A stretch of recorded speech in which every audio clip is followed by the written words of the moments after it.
I just had to make this video because I am a Christian, but I like emo music. I grew up on it. I don't think grew up, but it was something that I started to enjoy around high school when it was popular in the first place. And so my friend at the time had followed this band called Escape the Fate to Florida, and I didn't know who they were.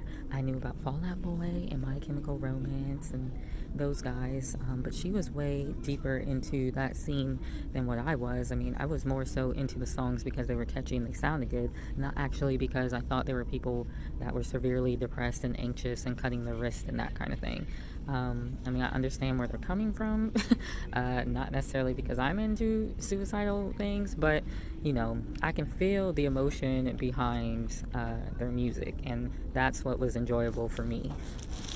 We can look into that deeper, but that's not really what this video is about. So she followed this band, and I had ended up going to this like emo bingo one night, and this band came on, Escape the Fate, and I was like, oh, that's that band that she followed 15 years ago.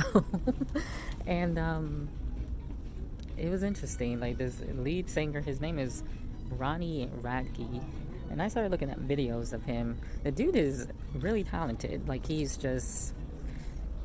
talented at mixing music. He's got a really good singing voice and just artful, I would say, and a really good entertainer. And he's got, he's a bit of a comedian. He's a funny guy too. And so I was just watching his videos, just kind of trying to see what they were about. And I have watched one of these videos called Drugs. This is the thing, folks. Like, these people, they basically are agents for the enemy. Kanye West had said something last year concerning this 808 beat, which they put in all this music, and it's there to arouse people, basically. And so they can do certain things to the music to make you have some kind of reaction, I guess.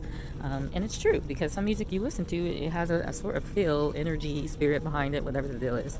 So I was watching this video, Drugs, and there's like an upside down cross in there, and I don't know. In some of his other songs, he talks about being a non-believer.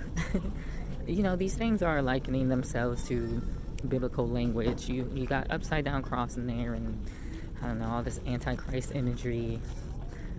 He calls himself a popular monster. He probably is popular, but he probably also is a monster. He calls himself a vampire in a couple videos.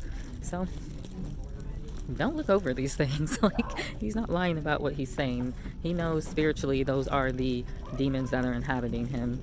The antichrist spirit, vampire spirit, these kinds of things. My thing is, when I watched this video, literally something had entered into my space. Like, I felt like I saw something dark in my van, and I felt the heaviness. Like, I was trying to pray it away type deal. So you have to be careful of these songs and these videos that you are letting get into your ear and your eye gates, because these people make contracts with the devil. And this man, he said something on one of his videos talking about, he was going to die at a certain age. And a lot of these musicians, they make contracts, and they literally have to give up their lives to Satan, and they might be killed or die at some point mysteriously, because that's the contract they made with the devil.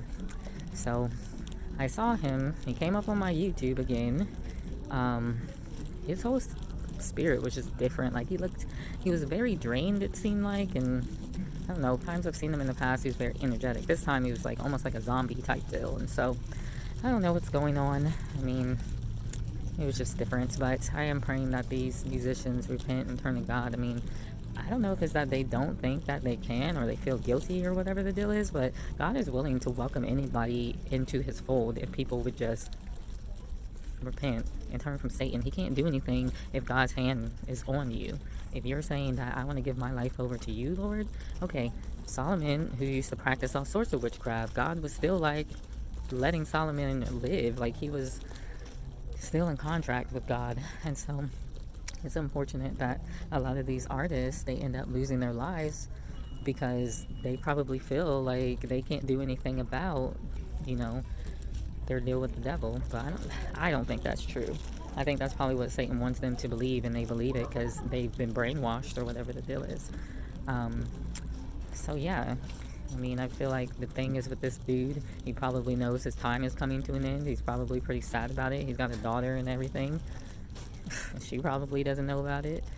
And, he's singing in his songs how he's a liar, he's a cheater, he's a non-believer, and he just wants to feel okay. And he's going to a therapist and all these things. And I'm like, bro, you can't sit around and worship the devil and think everything's going to be okay with you. Like, that's not how it works. You can't worship death and destruction and think that you're not going to have problems with depression and anxiety.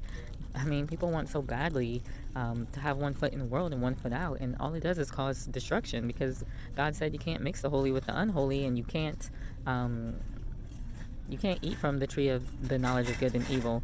And that's what a lot of these people are doing. And they want to go about it their own way, and it never works, because in order to have life, you have to have the Spirit of God.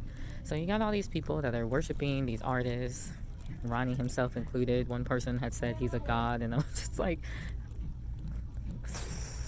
what? He's just a human, dude. It's just peculiar. No disrespect to him at all. And like I said, he's a very talented musician, and he's funny, and I mean, my friend was seemingly having a good time with these guys of Escape Fate, so, Anyway, yeah, I think we just need to be aware of what these people represent, and I think we also need to pray for these people. Hopefully they can come out of the darkness that they're in and renounce their contracts that they made with the devil and walk with God, because God doesn't even want to see the wicked perish. Crazy stuff, I know. So anyway, be blessed and have a good one. Bye.